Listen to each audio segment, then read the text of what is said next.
¿Qué tal, señores? Bienvenidos una semana más a Cada Jueves, nuestro espacio semanal. Hace unos días, concretamente el pasado fin de semana, celebrábamos la Jornada Mundial de las Misiones, el DOMUN, y bueno, pues con motivo de esta efeméride, este evento, hemos querido tener con nosotros esta semana en nuestros estudios a una persona, bueno, pues que también ha querido acompañarnos llegado esta celebración, esta fecha. Él es Ángel Almansa Rodríguez, sacerdote y misionero en Zambia y Nicaragua. Ángel, buenas noches. Buenas noches. Y bienvenido. Muchos de ustedes, bueno, seguramente, señores, lo conocerán porque Ángel estuvo en nuestra parroquia como sacerdote allá por la década de los 90-93, ¿verdad? Correcto. Ángel. Y bueno, pues dejó huella en muchos de la feligresía, y así se lo han hecho ver en estos días que nos ha estado acompañando, pues eso, con motivo del DOMUN.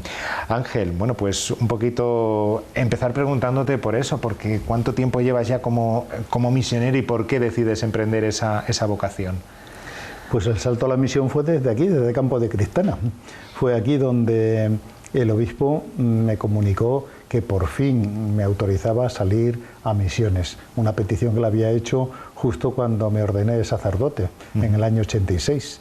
Y en el año 93 fue cuando me dijo: ahora sí que vamos a hacer lo posible para poder prescindir de ti y que puedas entregarte a la misión. Y desde aquí, desde el año 93, estuve en Zambia hasta el año 2001. En el 2001 volví de nuevo a la diócesis y hace un par de años marché a Nicaragua y ahora regreso de Nicaragua.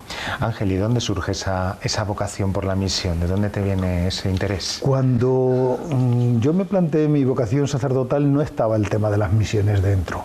El tema de las misiones aparece justo dentro del seminario, cuando empezamos a recibir la visita de misioneros, que, como siempre digo, la que siempre recuerdo con mucho cariño fue la de Vicente Ondarza, un par de años antes de ser asesinado en Perú.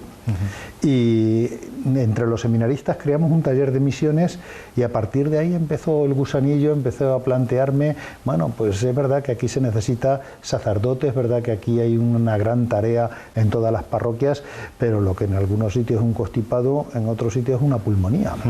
Lo que aquí es una escasez que se puede ir supliendo de distintas maneras, en otros sitios es que las comunidades están empezando a nacer. Y ahí sí que se necesita invertir mucho tiempo y muchas horas para hacer que esas comunidades crezcan y que puedan realmente seguir extendiendo el anuncio del Evangelio hecho vida allí donde se encuentran. Vamos a retrotraernos, Ángel, a ese 93, 94, cuando marchas a Zambia. ¿Qué te encuentras y cómo es ese primer choque con algo que ibas persiguiendo durante mucho tiempo pero que no había podido ser? La primera experiencia es muy dura. La primera experiencia es de aislamiento. Tienes que aprender, aunque vas con el inglés más o menos aprendido, pero tienes que empezar a aprender algunas de las 73 lenguas locales que hay en el país. Nos ponemos a estudiar Bemba y claro, allí no hay escuelas de idioma como aquí para aprender inglés. Hice un curso de 3 meses con los Padres Blancos en el norte de Zambia y de ahí a vivir con una familia Bemba al bosque zambiano. Y sin entender, sin poder hablar, pues son meses muy, muy duros. Además tuve la experiencia del primer entierro africano allí con esta familia. Uno de los nietos de la familia con la que estaba aprendiendo a hablar Bemba, con 3 añitos, murió de malaria. Para mí fue un choque muy fuerte, ¿no? Lo primero, la celebración de los entierros con esos cantos de noche, las hogueras por el poblado que se apagaban y que ya daban lugar a una oscuridad tremenda, pero seguía los cantos sonando, muchísima gente moviéndose. El día siguiente el entierro del niño. Esa noche lo que yo pensaba era ¿qué nos está ocurriendo? ¿Cómo es posible que yo venía de Londres de estudiar inglés? ¿Cómo es posible que el perro que teníamos en la parroquia tuviera su seguro veterinario? Le llevábamos todos los meses al veterinario y después del veterinario a la peluquería. y sin embargo un niño no tuviera acceso a una dosis de cloroquina infantil que cuesta 50 céntimos, que no cuesta más, ¿eh? Y las vidas se van por falta de medicamentos tan elementales como eso en una zona donde la malaria es endémica. Tiene que ser un gran impacto, claro, venir de donde todo lo tienes y donde todo muchas veces incluso nos sobra, a una cosa, a una situación, a una sociedad donde pues precisamente lo más nimio que puede salvar una vida no se tiene acceso a él, ¿verdad? Así es, eso te hace de reflexionar mucho y es un sufrimiento el ver la situación de abandono en la que viven miles y miles de personas, porque la comunidad de Ipafu son unas 30.000 personas. Bueno, la muerte de Junior, que así se llamaba el niño, fue el detonante para que empezáramos un proyecto que luego después se ha convertido en un hospital de 45 camas en el mismo Ipafu. Y no solamente fue el hospital, sino que el hospital fue muchas veces la excusa para poder conseguir otras cosas. Por ejemplo, la electrificación de esa comarca. Una vez que teníamos que meter la luz eléctrica al hospital, pues electrificó también la escuela, que era primaria, y se convirtió en una escuela secundaria. Se electrificó una escuela de agricultura que había en la zona y se electrificó la cooperativa de productores de café. Todo aquello se revolucionó por completo. Muy bien.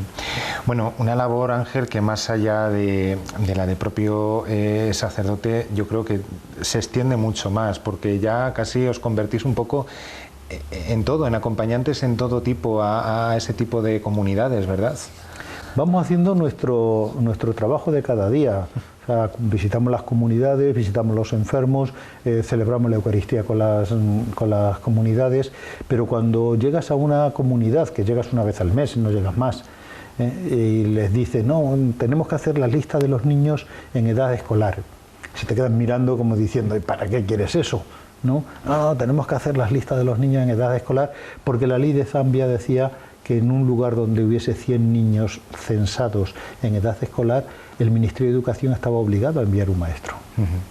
Entonces teníamos que tener las listas de los niños, teníamos que comprobar que efectivamente los niños vivían allí, coger al inspector, porque nunca tenían gasolina para sus camionetas, había que recoger al inspector en la ciudad, llevárselo a estas comunidades rurales y sentarlo allí y uno a uno contar todos los niños físicamente que estaban en edad escolar.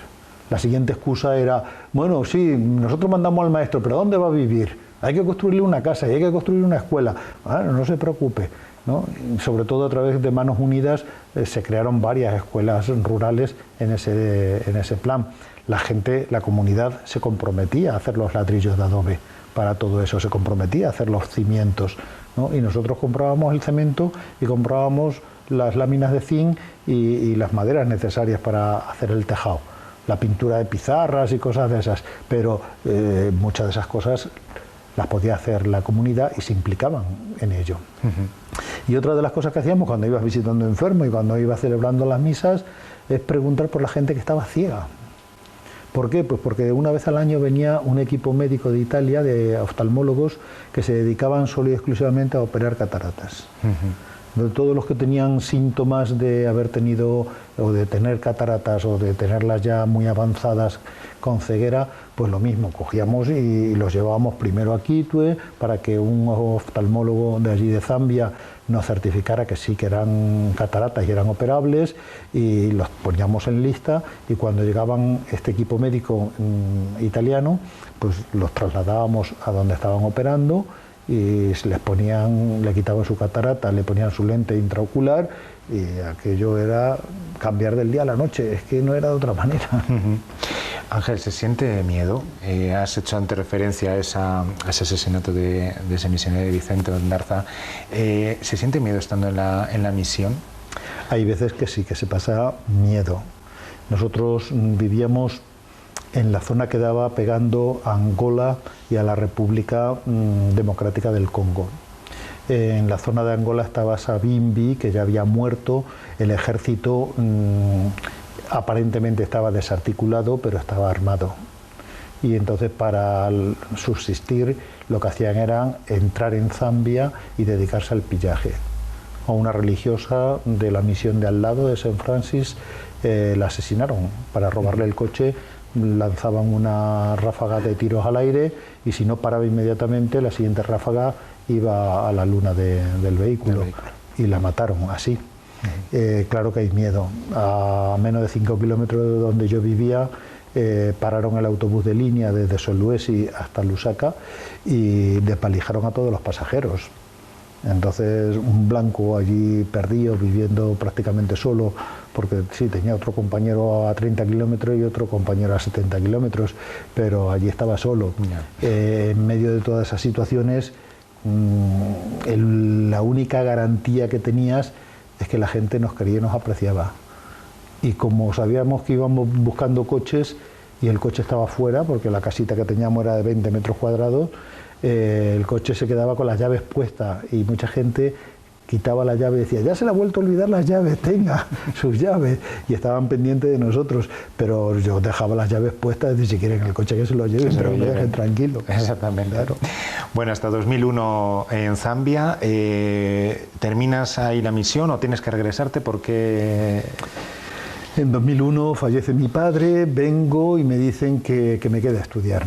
Entonces hago una segunda licenciatura, la de Sagrada Escritura, y cuando termino me piden que me quede en el equipo de formación y animación misionera hasta el año 2006.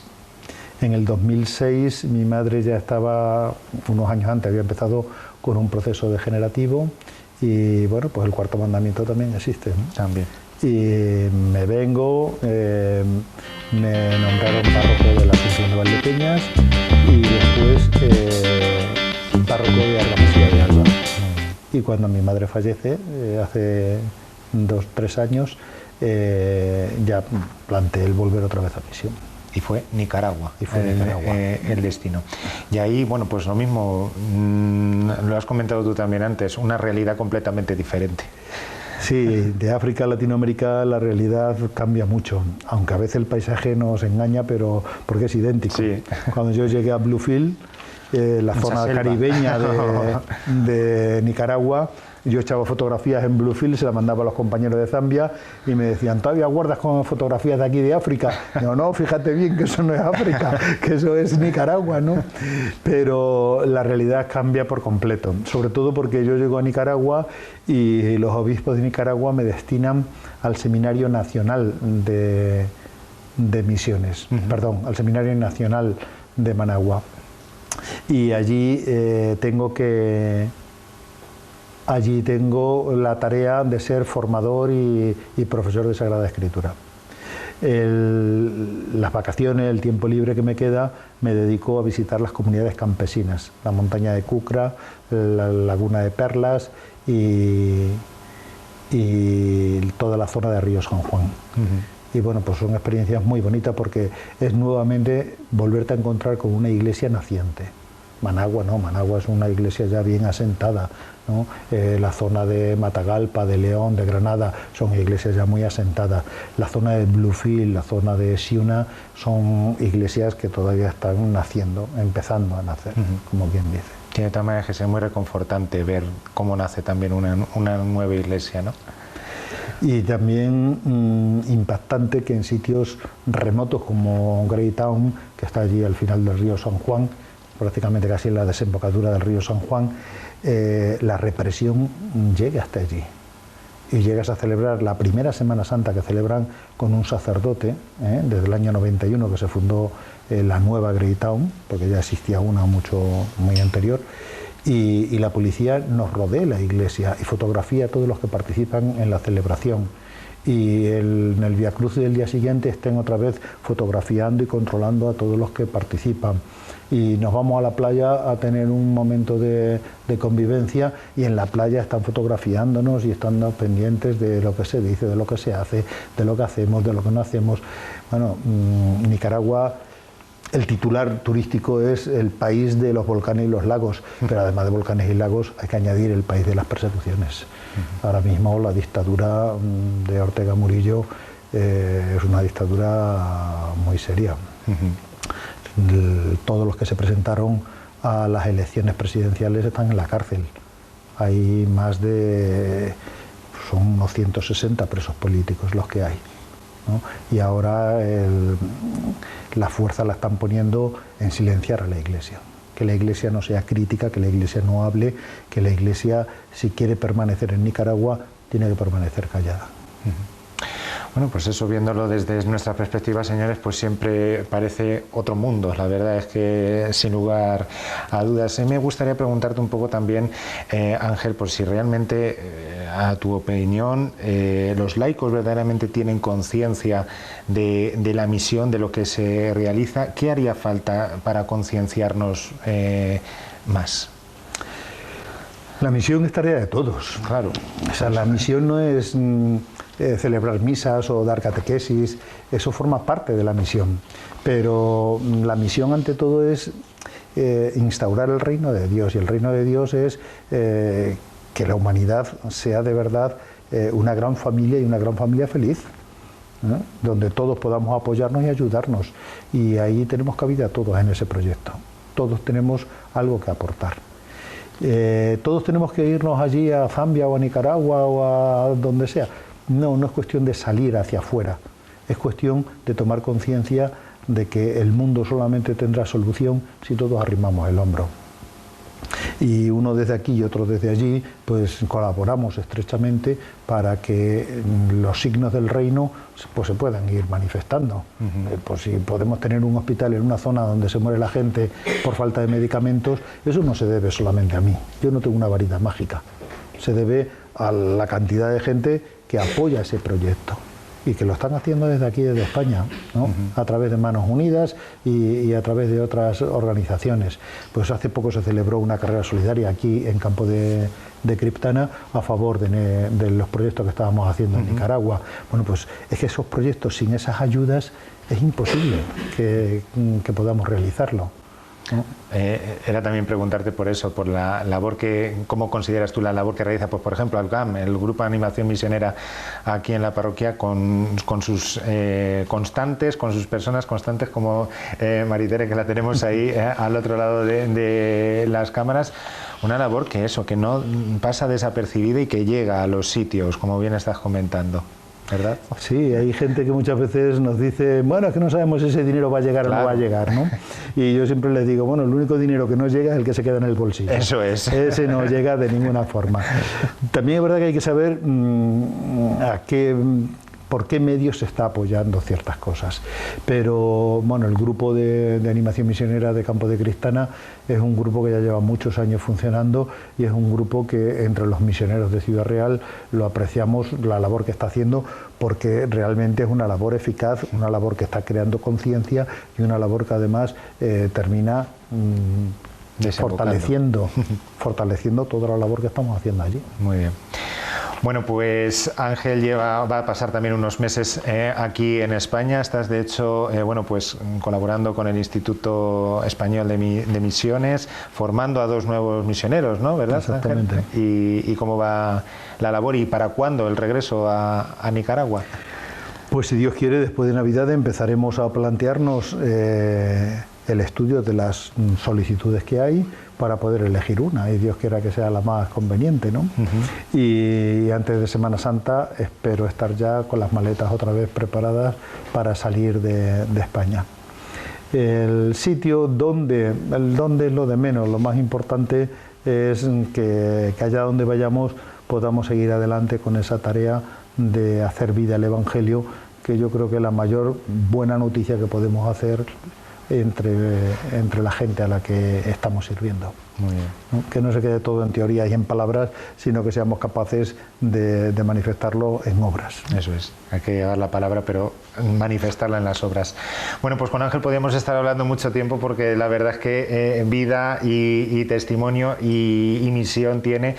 pero bueno, pues te emplazamos a que regreses en otra ocasión, continuar hablando y desearte lo mejor para cuando regreses y seguiremos atentos. Como bien decíamos, el Grupo Animación Misionera nos tiene siempre informados y siempre hay cosas que hacer y contribuir. Muchas gracias, Ángel. Agradeceros que tengáis la emisora abierta para todos estos temas, porque sí que es verdad que necesitamos gente que se arriesgue, que abandone su área de confort y que se lanza al servicio de los hermanos, que al final es lo que da sentido a la vida. Pues lo he dicho, muchas gracias, Ángel. Gracias a vosotros.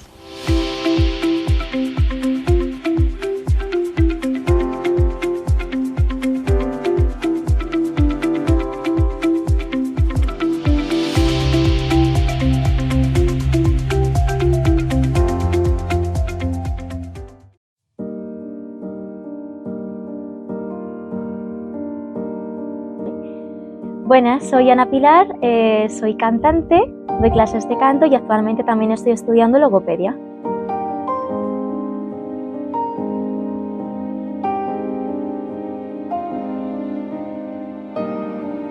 Pues cuando estaba en sexto de piano, porque claro, yo tenía que decidir ya qué iba a hacer con mi vida y no sabía si iba a hacer composición, piano o canto, que estaba empezando.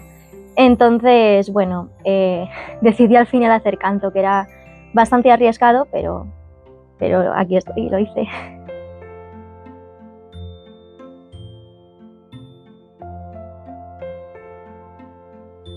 Pues con miedo y con incertidumbre, porque no sabía cómo iba a resultar, no sabía si iba, pues con 3 años que llevaba nada más en el profesional de canto, si iba a conseguir acceder al superior.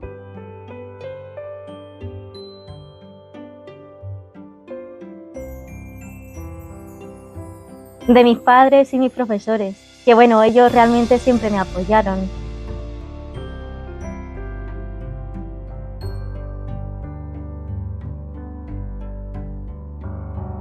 A mi amiga Virginia, que bueno, ella es cantante, trabaja en musicales y la verdad es que es un mundo muy sacrificado.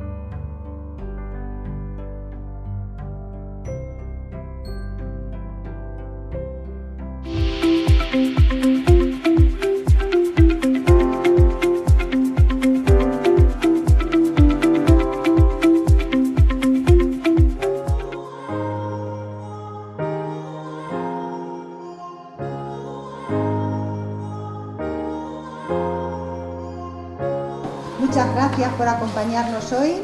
Esta es la 9ª vez que nos reunimos. Entonces, voy a empezar con eso, con la información que tenemos para daros. Lo primero es, tenemos aquí el Club de Lectura de la Biblioteca, pero también tenemos el Club de Lectura Infantil que lo lleva José Aureliano dentro de las actividades extraescolares. El 15 de noviembre vamos a tener la primera reunión del Club de Lectura de la Biblioteca y vamos a empezar con un cambio. Nos va a llevar el club esta vez ya a partir de ahora José Antonio Diacellín. Veremos cómo lo lleva su punto de vista en la literatura y en las obras. Es un gran poeta, entonces intentaremos con él leer poesía, porque es un gran poeta y lee estupendamente la poesía. Y dentro de la biblioteca Te Cuida, la edición de este año, bajo el lema Biblioteca Te Cuida, se centra en destacar el papel de las bibliotecas de diferente tipología como espacios libres y abiertos, que a través de sus diversos servicios y recursos se preocupan por atender las necesidades de sus usuarios. Las bibliotecas están abiertas a toda la ciudadanía y son un pilar fundamental al servicio de la comunidad a la que pertenecen. Son muchas las vías a partir de las cuales las bibliotecas atienden y cuidan a los ciudadanos. La promoción de la lectura es la primera de ellas. Las bibliotecas son espacios para la lectura. Una lectura que acompaña, que entretiene y que enriquece. Una lectura que cura. La lectura tiene un impacto directo tanto en el desarrollo y mantenimiento de las capacidades cognitivas como en el bienestar y la salud mental. Las bibliotecas son un apoyo en el cuidado de todas las personas. Por eso han hecho suya la idea de la Agenda 2030. No dejar a nadie atrás. Para cuidar a las personas desde la biblioteca se programan actividades especiales de apoyo a la comunidad, creación colectiva, acción cultural, servicios a colectivos especiales, atención a la diversidad o acogida a refugiados, entre muchas otras. Las bibliotecas también ejercen su labor de cuidados en espacios como hospitales o centros penitenciarios. Las actividades de biblioterapia llevadas a cabo por bibliotecas están ayudando a mejorar la salud de las personas que participan en ellas. En el medio rural, los bibliobuses acercan la cultura a sus habitantes y a las bibliotecas son un núcleo a partir del cual las comunidades rurales se fortalecen y crean arraigo, cuidando, por tanto, esas poblaciones. Además, las bibliotecas cuidan tanto el acceso a la información como su veracidad, desempeñando un papel frente a los bulos y a la desinformación. Por ello, son un apoyo necesario para la formación, el aprendizaje y la investigación.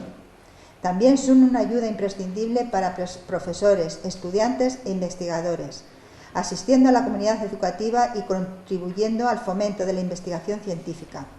Por último, las bibliotecas también cuidan y protegen nuestro patrimonio documental, para que podamos legarlo a las generaciones futuras. En esta base me he apoyado para realizar lo que vamos a tener ahora. Quiero dar a conocer las obras que tenemos de nuestro patrimonio, de nuestra historia y de nuestro pueblo, que se encuentran en la biblioteca, escrita por nuestros paisanos, personas de aquí que viven aquí y trabajan aquí. También de gente de fuera, pero bueno, de fuera quiero decir que está fuera, pero siempre mira por su pueblo. Entonces vamos a aprovechar esta publicidad de nuestro pueblo y vamos a... Habéis visto la exposición que os he puesto, tanto de geografía, de historia, de literatura y también de poesía local. No es local, pero los premios son locales. Quiere decir que son abiertos al público, pero son nuestros. Hay algunos que tienen ya 50 años y quiero que es importante fomentar todo esto. Entonces vamos a tener aquí personas, tanto que han escrito libros, como que nos acompañan hoy para leer de este tipo de libros, de los que son de nuestro pueblo, para fomentar nuestro pueblo y nuestras raíces, que no se pierda, pero que nosotros también lo tenemos, ¿vale? Vamos a empezar con Manuel. Buenas noches. El título lo dice prácticamente todo. Juegos de calle en campo de cristala. Los juegos de calle a los que me refiero son juegos de una época antigua, de la década que yo practiqué, que eran los 40, los 50. Todas las crónicas de nuestro pueblo nos aseguran que al llegar la media tarde de los días de primavera, verano y otoño, e incluso en aquellos en que lo permitía la crudeza del invierno, las calles y plazas eran tomadas por los chicos, que en grupos de vecindad o de barrio se disponían a pasar sus ratos de ocio participando en numerosos, entretenidos y apasionantes juegos que tenían un denominador común: la simplicidad de los elementos empleados, que muchas veces no existían siquiera, o que si lo eran, pues se trataba de objetos de uso cotidiano, que no había que rebuscar ni buscar balones de reglamento, ni mucho menos. Es cierto que esta pasión que la chiquillería tenía por los juegos no era plenamente compartida por los mayores, ya que había muchos vecinos a los que les molestaba la algarabía, el ruido de los niños, especialmente los comerciantes, que además veían peligrar el cristal de las vitrinas de los escaparates, porque en algunos juegos alguna vez se rompía alguna. Y en numerosas ocasiones pues salían airados, gritando para que los niños se alejaran, o también utilizaban a veces otro recurso que era más eficaz. Con un cubo de agua salían y lo tiraban a los chicos. También había vecinos comprensivos y pacientes que soportaban los juegos de los niños, limitándose a una ligera reconvención a los jugadores. A los niños actuales no les será fácil entender cómo era posible que las calles fueran el lugar, la pista del recreo de los niños de otras épocas, cuando en la actualidad están continuamente ocupadas por vehículos de todo tipo, que con su incesante ir y venir constituyen un elemento perturbador y altamente peligroso para cualquier clase de juego que se haga en ellas. Pero es que antiguamente la escasez de los vehículos de motor y la rutina que tenían horaria los de tracción animal hacían que tranquilamente se pudiera jugar en la calle. excepto había dos momentos en los que había que cortar el juego. Uno era cuando a la caída de la tarde regresaban los carros, las jaleras o las yuntas de animales, vencida la jornada de trabajo, aquel otro en que los rebaños de cabras cruzaban las calles del pueblo porque se cumplía lo que entonces era el reparto a domicilio. Este era un poco entretenido de más este momento porque como había que hacer el ordeño a domicilio, pues se tardaba en ordeñar y sacar la leche de las cabras, pero eran los dos momentos. Y luego había otro puntual que a mí me ha llamado siempre la atención. Después de la siega, después de la trilla, cuando ya se separaba el grano y la paja no se tiraba, la paja se guardaba en las casas y yo creo que quedará alguna todavía que tenga una piquera, que era como una pequeña buhardilla debajo del tejado, con una puerta que daba a la calle, un palo que sobresalía y de que se colgaba una garrocha, una roldana, por ahí se echaba una cuerda y se subían las cestas cargadas de paja a lo que eran las cámaras, sitio de almacenaje. ¿Para qué servían? Pues para alimento de los animales de labor. También servían para las cuadras, para tener aseadas el suelo, sobre todo de las cuadras de los animales, y algunas veces se utilizaban también como combustible. Bueno, pues esos tres momentos eran los que interrumpían. Por lo demás, la actividad de los niños era especial. Es uno en el que hay chicos y chicas, para que no haya. Mirad, es el que llamábamos de las matas. Además es un juego que se perdió muy pronto y es un juego muy entretenido. Las matas. Para jugar con él se utilizaba una cuerda doblada o una bufanda arrollada en espiral, o lo mejor era jugar con una correa. Era un juego de correa. Entonces, un jugador hacía de madre o director del juego, los otros jugadores, en orden que se había elegido ya prioritariamente, se ponían en fila, y el juego consistía en adivinar el nombre de una planta o mata que la madre pensara. Como ayuda, este indicaba la altura de la planta y su género morfológico. Ejemplo, si la madre pensaba en los garbanzos, bueno, lo de la altura era aleatorio, porque la mayoría de los chicos no sabían ni qué altura tenía la planta, pero entonces decía, es así de alto y son ellos. Y entonces el primero que estaba con la correa decía una mata. Si era, entonces, si no era, entonces pasaba al siguiente, y así sucesivamente, hasta que uno ya acertaba. Como era algunas veces difícil, pues se solía dar algún toque para que la gente lo acertara. Por ejemplo, el de los garbanzos, yo me acuerdo que siempre se decía, y están en el cocido. Entonces, bueno, pues eras, o el de las ortigas era, y te pican en las piernas. Pues hombre, las ortigas también. Bien, pues entonces cuando el jugador acertaba, la madre soltaba. Ella tenía cogida la correa por la punta y por la viña la tenía cogido el jugador. Entonces soltaba la punta y decía, garbanzazo contra correazo, si eran los garbanzos, garbanzazo contra correazo. Y entonces el que tenía la correa salía en persecución de los demás, dándole cintarazos en el trasero donde podía. Mientras la madre estuviera cantando una salmodia que era, goma, goma, quien quiera mierda que coma, goma, goma. Entonces él seguía pegando. Pero en el momento que la madre cambiaba la salmodia esa y cantaba otra, que era ron, ron, que te quitan el correón, entonces los jugadores le podían quitar la correa al que iba detrás de ellos. Y si le quitaban la correa, luego todos, uno por uno, pasaban dándole un correazo en las posaderas al muchacho.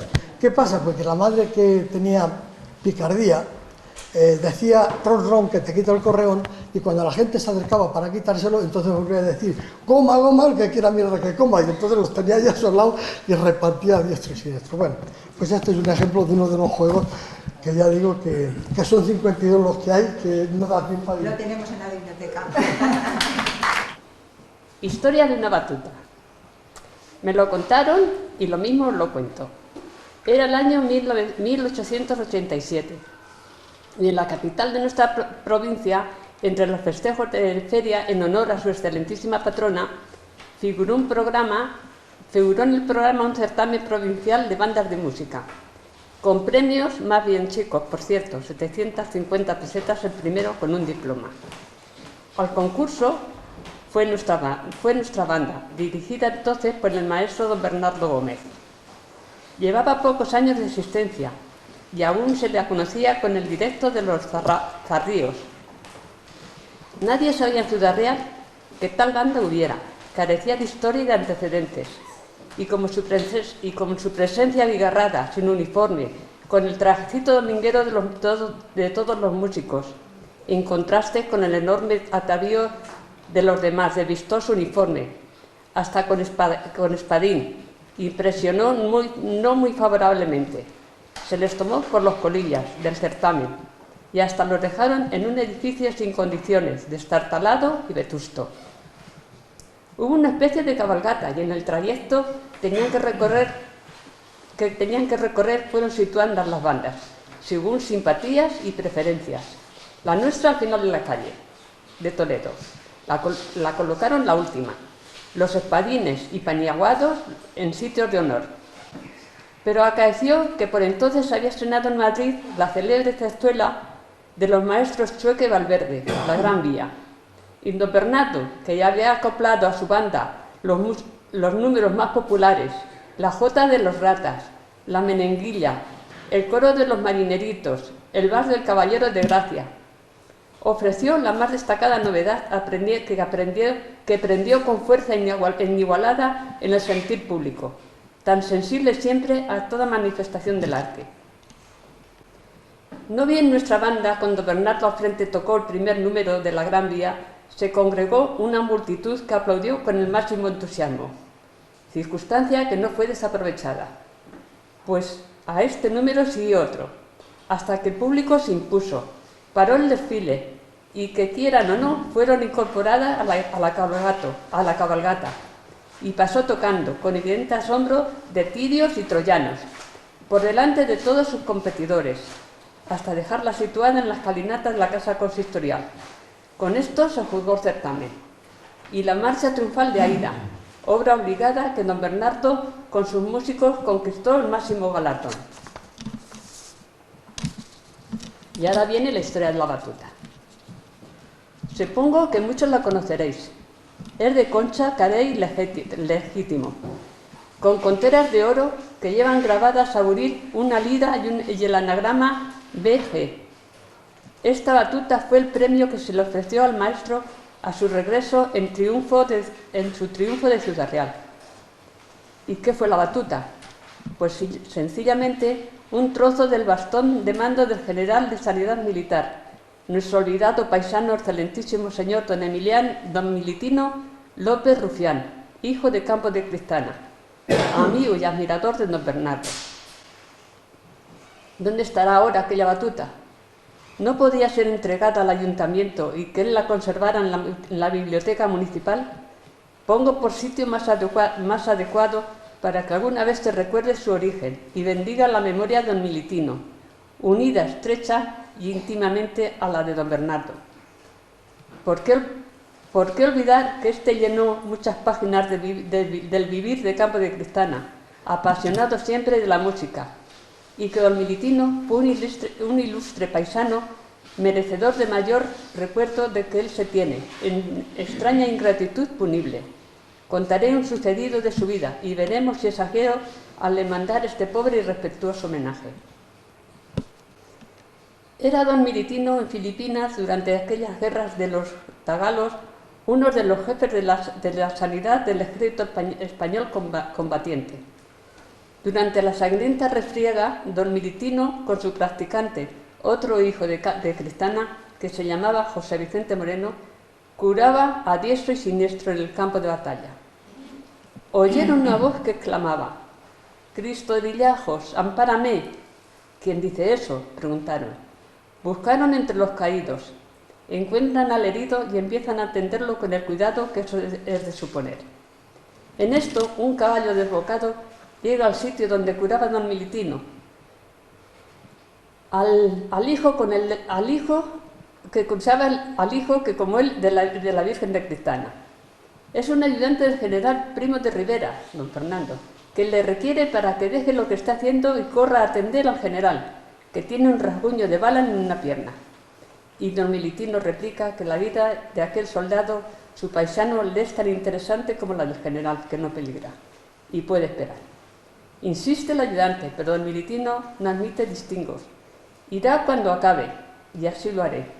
Encontrándose con otro médico que curaba ya al general lesionado. El incidente tuvo consecuencias desagradables para nuestro ilustre coterráneo. Sus ascensos se retrasan, quedando relegado y retirado del servicio activo sin reconocimiento. Y algún reconocimiento alguno público y merecido por sus extraordinarias condiciones. Estaría pues acertado el que como reliquia que hermana dos memorias gratas se conservaran con honor la batuta de nuestra historia. Voy a leer unas pocas líneas de cada uno de estos 4 libros. En 1989 se publicó Campo de Cristana en la época de los Austrias, que también ha aparecido por ahí. No llevaba fotografías, llevaba ilustraciones de Andrés Escribano. Campo de Cristana en la época de los Austrias, es decir, los siglos XVI y XVII, aunque la motivación mía venía dada por el afán por ver cómo influyó la crisis del siglo XVII en Campo de Cristana.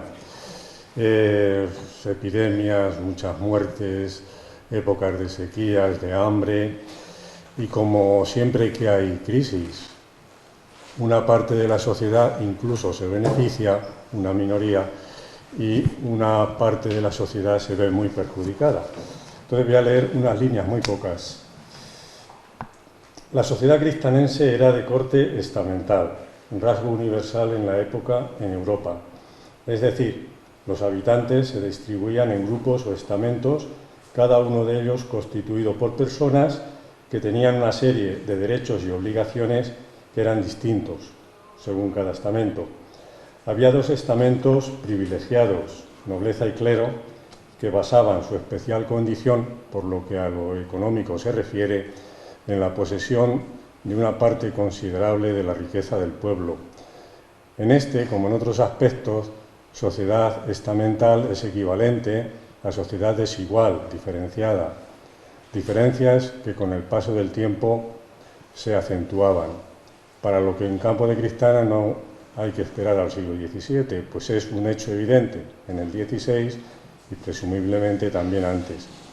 En consonancia con estas afirmaciones, hay que señalar que el sufrimiento de las adversidades económicas igualmente era diverso según la posición de cada cual dentro de la pirámide social de Campo de Cristana. La diversidad de condiciones sociales tenía su correlato en el ejercicio del poder político municipal. Solo unos pocos tenían acceso a él, no solo porque para poder acceder a un cargo hubiese que reunir unos requisitos económicos, profesionales, etcétera, que no estaban al alcance de cualquiera, sino porque la división en estamentos también tenía repercusiones a este nivel. Los hidalgos o pequeña nobleza, escasos en número respecto al total de la población, tenían el derecho reconocido por la ley a ocupar la mitad de los oficios o cargos públicos. En definitiva, se trataba de un sistema oligárquico. Con el libro del convento de Carmelitas Descalzos de Campo de Cristana. Este libro, su publicación, formó parte de muchas actividades que a partir del año 2007 se pusieron en marcha en el pueblo para tratar de sacar dinero para la rehabilitación y restauración del edificio de la iglesia del antiguo convento de Carmelitas Descalzos, con el fin pues, de que estuviera en mejores condiciones y todo el mundo pudiera disfrutar. Lástima que hoy en día los turistas no pueden verlo porque se lo encuentran cerrado. Bueno, pues voy a leer un fragmento. La comunidad desapareció en los inicios del segundo tercio del siglo XIX con motivo de la desamortización llamada de Mendizábal, pero las dependencias conventuales y su iglesia quedaron para uso del pueblo y seguirían impregnando la vida de esta población, el templo funcionando como tal y el resto de las edificaciones aprovechadas para distintos fines, escuelas, locales sindicales, sala teatral, casa cuartel de la Guardia Civil, lugar de ensayo de alguna banda de música, etcétera, etcétera, que acabaron por desvirtuarlas hasta hacer olvidar su dedicación original. Es el convento hoy en día uno de los edificios que, por su tamaño y originalidad en el contexto de la arquitectura religiosa de nuestro pueblo, contribuye a darle personalidad. Sus perfiles forman en la retina de quien los contempla algunas de las siluetas inconfundibles dentro del entramado urbano de nuestra villa. Por otra parte, es un tema de referencia obligada para los que aquí vivimos. Su calle fue bautizada desde hace siglos como Calle del Convento, denominación aplicada también al barrio circundante, así como a todo un distrito electoral, llamado también Carmen en este caso, tras el triunfo del sistema político liberal en el siglo XIX. Tan enraizado está dicho vocablo en nuestra historia, tanto colectiva como individual, y tan profundamente asumido por la mentalidad popular, que cuando en cierta ocasión, allá por los años 30 del siglo XX, se le cambió el nombre a su calle para llamarla Democracia, eso fue algo transitorio, tan superficial, que en muchos casos ni en la memoria de hombres y mujeres de Campo de Cristana cargados de años permanece este concreto recuerdo.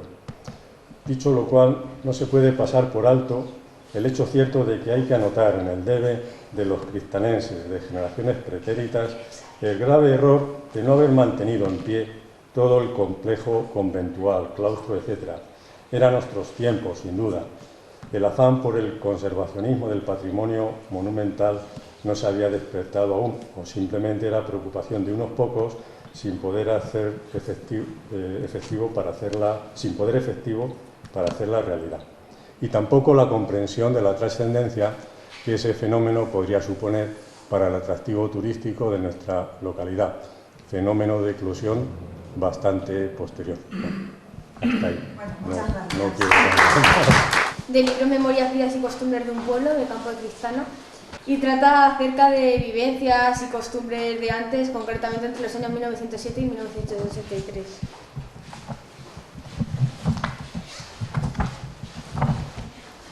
El primer fragmento se llama Los mozos y mozas. En los mozos como las mozas, el domingo era costumbre de cada sexo tener sus cuadrillas de amigos, los hombres, y de amigas, las chicas. Las chicas salían de paseo por la tarde temprano. Se paseaban en la calle del Roci, que se le llamaba, al igual que los mozos. Pero a la hora de ponerse el sol, al encenderse las luces de las calles, todas debían de recogerse a sus casas antes de ser de noche. Cuando lo mismo la Virgen de Cristana como el Cristo de Villajos estaban en el pueblo y les decía las novenas por las tardes. Era costumbre de los mozos ir a ver a las chicas de salir de la novena, aquellos que podían hacerlo, y marcharse con la novia, el que la tenía la rondaba ya. Lo mismo ocurría el domingo por la mañana al salir de la misa de 11, haciendo los mozos un cerco o frente y dejando en la plaza un callejón estrecho por donde todas debían pasar. Era un momento de gozo, que allí tenía la juventud, del que la chica o chico que estaban enamorados se daban citas y podían acudir a ella.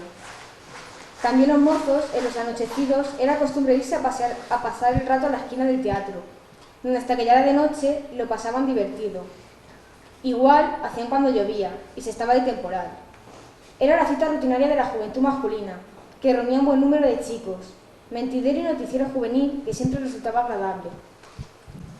También la cita del teatro daba cita a aquellos zagales que trabajaban en las quinterías. El domingo por la tarde, al tenerse que ir fuera con las yuntas y sus carruajes como era costumbre, estos pedían permiso a sus mayorales para que le permitieran quedarse la tarde en el pueblo e irse luego andando por la noche, a incorporarse a su puesto de trabajo y obligación. Si lo conseguían, estos pasaban la tarde con los amigos y el anochecido con la novia, el que la tenía, y reunían en la esquina del teatro para salir juntos hacia sus quinterías, yendo juntos hacia la puente de San Benito. De allí ya salía cada uno por su camino a su destino: Casa Vieja, Casa de Don Martín, Resa, La Puente, Dehesa, etc. Por de todo el Raso, hasta los Arenales de la Moscarda, así era su nombre entonces, tenían que ir a parar a la puente, pues la carretera de Arenales no estaba hecha y por lo tanto no había puente, y quien quería ir a lo derecho había de cruzar el río Záncara a Vado. La esquina a la puerta del teatro era testigo de todas estas calamidades que la juventud pasaba, unas forzosas y otras voluntarias. Ahora os voy a leer.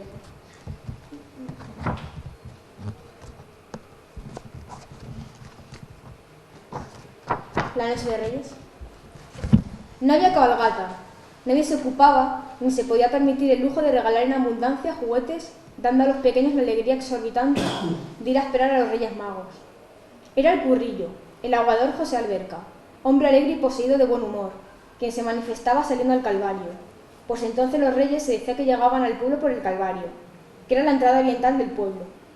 Allí juntaba una docena de chicos, él montado en un burro, llevando en la mano una lamparilla encendida, envuelto en una sábana, con una toalla por turbante y con un cencerro tocando. Los chicos acudíamos al Calvario. De al cabo introducirse en el pueblo tiraba unos caramelos, que él se gastaría una peseta de entonces, dando así esplendor a la pequeña cabalgata del currillo el del agua. Dormíamos esperanzados con que los reyes nos trajeran algo. Después, al amanecer, ya de día, nos habíamos dejado puestas en el exterior, y lo primero que solíamos encontrar, porque así nos lo preparaban, era alguna cabeza de ajos, o algún pimiento picante o un terrón de carbón de encina que las mujeres utilizaban para la plancha de vapor, con la cual planchaban. Después nuestras madres dirían: mira, aquí hay una perrilla o una perra gorda, que eran 5 o 10 céntimos. Así juntábamos una real o dos, que después volvían a su bolsillo. En alguna casa también ponían alguna figurilla de mazapán, más quemado que sin quemar, y alguna cajilla de mazapán, como una caja de betún, de grande y muy malo. Entonces no se usaba el turrón, al menos en las clases populares, pues el turrón solo se conocía en la feria, y eran unos bloques grandes que hacían mucha liga, al modo de chicle. Había de cacahuete y habían también de cañamones, en negro, que parecía de arrope, pero que solo los chicos muy necesitados eran los que se lo podían comer. De almendra había poco turrón, y en pastillas yo no recuerdo de verlo ni en mi casa ni en la de mis vecinos y amigos. Fue ya el año 1949 cuando ya principiaron a ir por los reyes con la música al Calvario y celebrando la verdadera cabalgata, pero sin venir por el lado oriente. Y por último voy a leer un poema suyo que se titula La vejez de obrero. Desde mi más tierna edad, antes de ser hombre fuerte, estoy regando la tierra con el sudor de mi frente. Soy esclavo del trabajo, con mi sudor mancho el suelo, poco aprecio del rico, siendo yo el que lo mantengo. Con mi trabajo en la tierra he mantenido a 1000 vagos, señoritos en Madrid y mendigos otros tantos. Y ya, pasada mi vida, no me queda más amparo que echarme de puerta en puerta la caridad implorando. Pues cuando yo era más joven y la familia criaba, aunque pocos los saberes, para ellos no faltaba. ¡Ay de mí, que ya soy viejo! Ellos casados están, y están pensando entre todos de llevarme a un hospital. Quieren llevarme a morir en un miserable lecho. No me tocarán campanas, ni irán en pos de mi entierro. Me encuentro frío, calenturiento. Nadie cariño me presta. No me queda más amparo que el hospital con 1000 penas. Allí dirijo mis pasos, de aquí mi vida se apaga, terminando en un quejido que el desengaño me cansa. Pues ya veis lo que adelanta el pobre trabajador. Si estoy con los chicos mal, si allí en el hospital peor, pues ni en un lado ni en otro desearía mejor que una muerte repentina mandada por el Señor. Bueno, el libro es En busca del agua perdida en un lugar de la Mancha.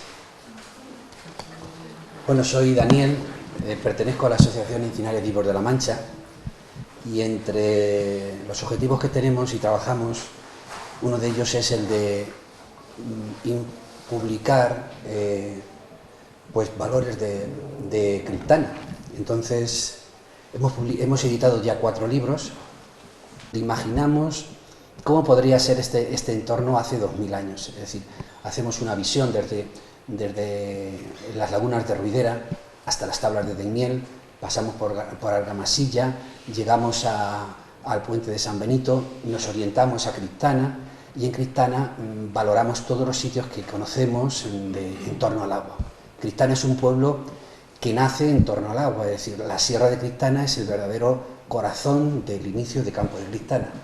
Entonces, después de ahí hacemos un recorrido hasta la Virgen, volvemos por el camino del Cristo y nos referimos al Cristo, a Villajos, que también es una zona muy, muy peculiar. En Villajos nos dirigimos a la laguna de Salicor, previamente pasamos por el arroyo San Marcos, que es el que nutre de agua principalmente a la laguna de Salicor.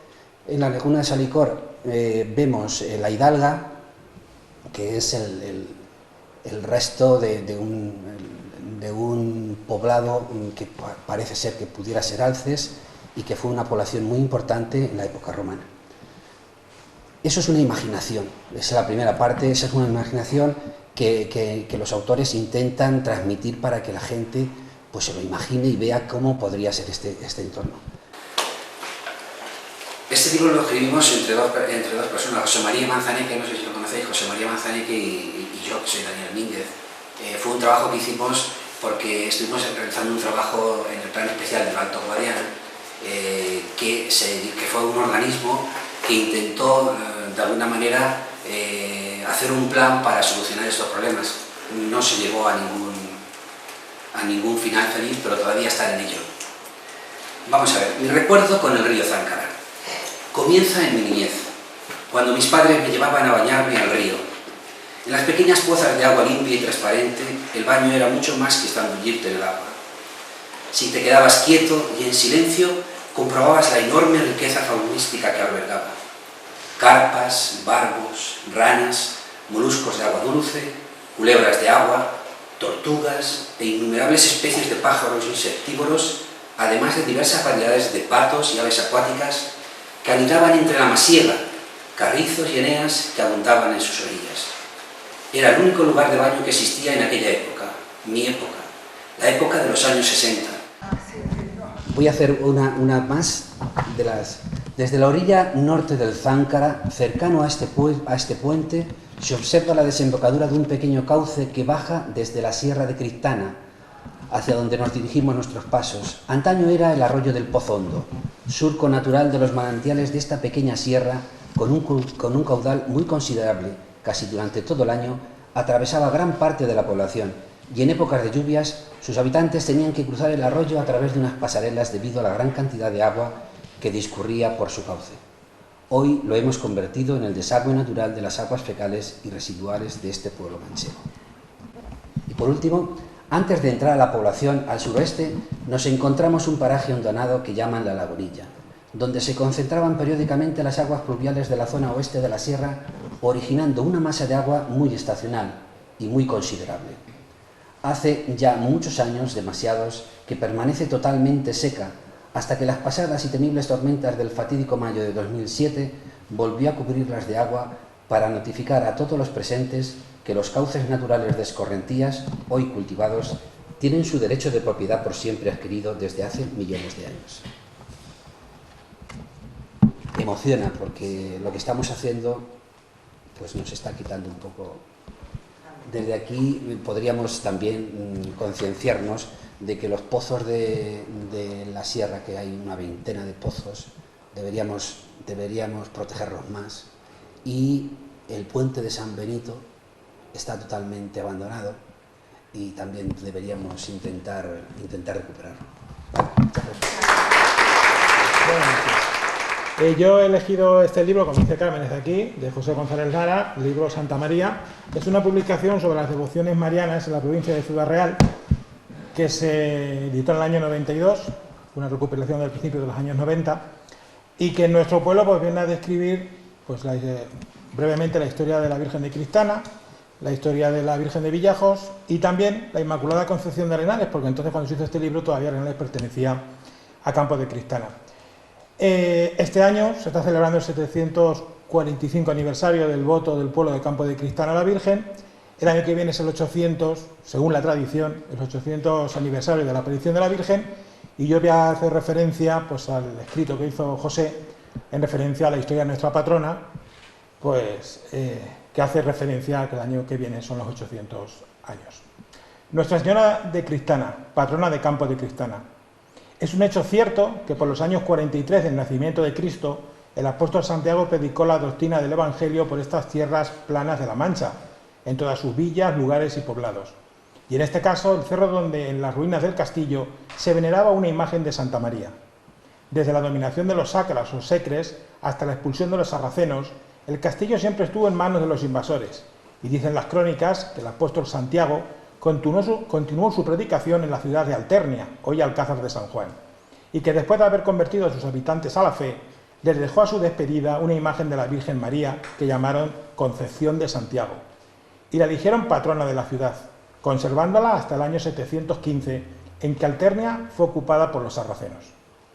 Los atenienses, al ver próximas las huestes enemigas, decidieron ocultar la imagen en una cueva que dista de la ciudad legua y media, llamada Cueva de la Laguna, y construyendo en lo más profundo de ella una humilde capilla. La cueva llevaba hasta el mismísimo cerro del castillo.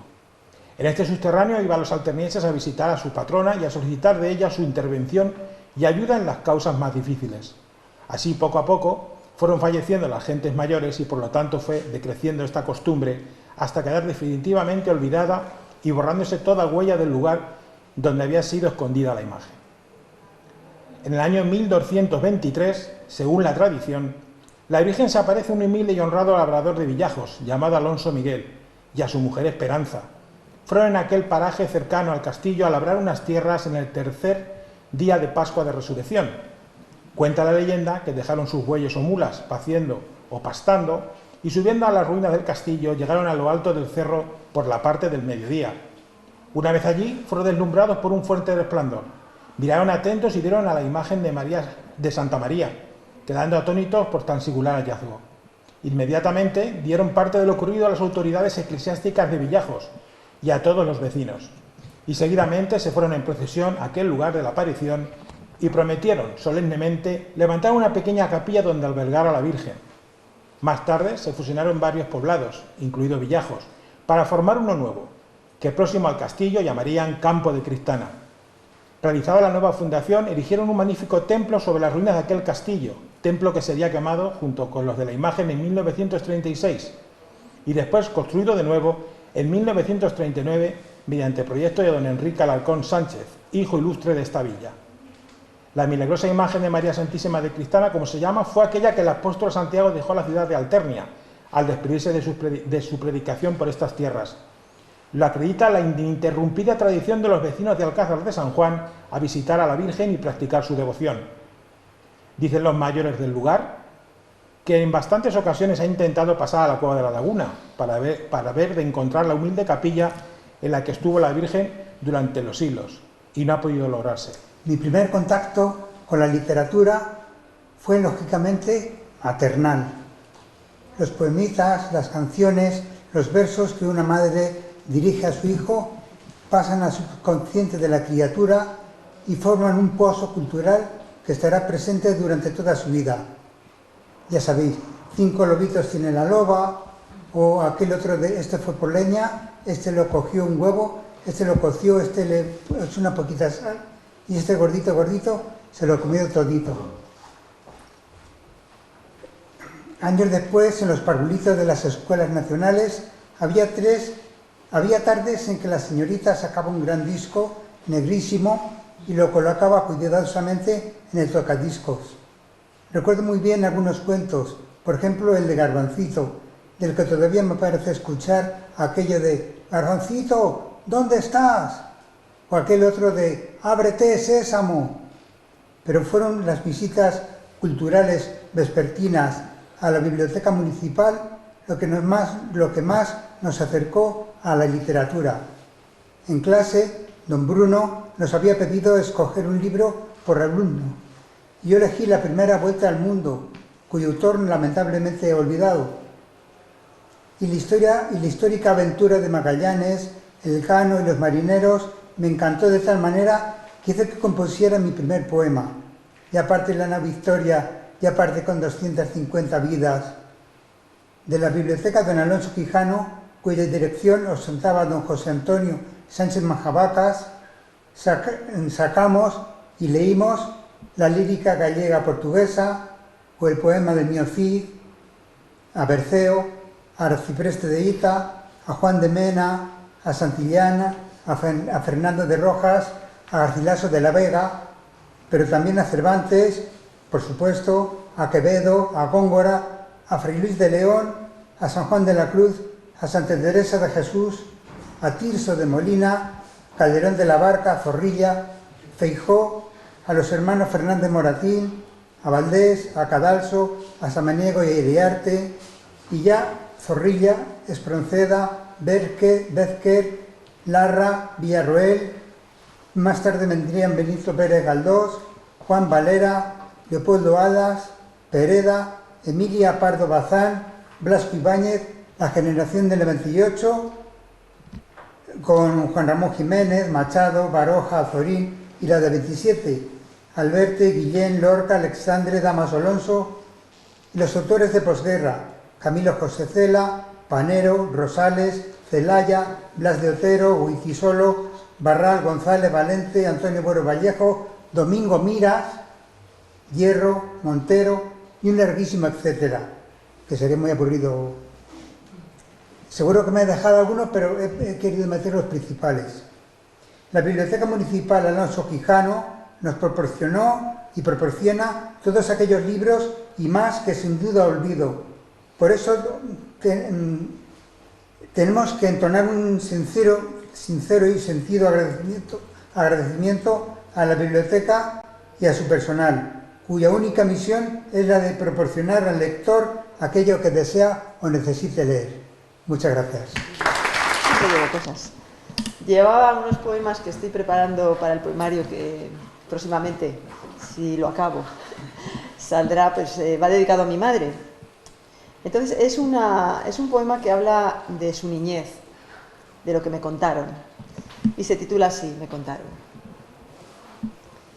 Me contaron que apenas levantabas 10 palmos y ya eras intendente con permiso materno, que ponías a la tropa en posición de firme y que hurtabas azúcar tras el toque de queda. Me contaron que aquellos que osaban contrariarte se enfrentaban al riesgo de un ataque inminente, ese que te inventabas al borde del desmayo con tus dotes dramáticas y tu halo de estrella. Me contaron que un día se escucharon aviones, que tu madre cerró las ventanas, las puertas, que el sonido a lo lejos era trueno encendido, que tu madre te dijo que era por la tormenta. Me contaste más tarde, ya pasados los años, que ese día estrenaste el calvario del miedo, que dejaste de ser general de la tropa, que el aura de tu estrella se apagó con el viento oloroso de azufre de pavesas calientes que se coló en la casa por la ventana abierta, que dejaste de hacer incursiones nocturnas para abrir con sigilo la desierta alacena, que no buscaste azúcar porque ya nunca había, que el ruido, el trueno sordo, el odio y el silencio vistieron de tristeza cada final de mayo y robaron tu infancia junto al azucarero. Deciros que pues esta actividad que Carmen y José Aureliano han preparado desde la biblioteca evidentemente es para adherirnos a esta conmemoración del Día de la Biblioteca, que bueno, pues finalmente el lema para este año es la bibliotecuida, porque bueno, pues las bibliotecas cuidan de que todo este papel tan importante que tienen las bibliotecas para ofrecernos a los lectores esos servicios que hacen que cultivemos nuestra afición, cobre vital importancia, pero además, por lo que hemos podido comprobar, también cuida ese capital humano, ese patrimonio que hay en este pueblo particularmente, que lo que a través de personas como Manuel o como Lucía o como el padre de Carmen o como la propia Carmen, cada uno de nosotros vamos o vais volcando entre las hojas de papel para dar fe de vuestra creatividad literaria o dar fe de juegos o dar fe de historias. Entonces todo esto también nos lo hace la biblioteca, cuida de todo ese tesoro y todo ese patrimonio cultural que tenemos aquí entre nuestros vecinos. Simplemente agradecer a todo el mundo la asistencia en la próxima edición del Día de la Biblioteca o en cualquiera de las actividades que se han ido promoviendo tanto desde la biblioteca como en general desde el área de cultura del Ayuntamiento de Campo de Criptana. Así que muchísimas gracias.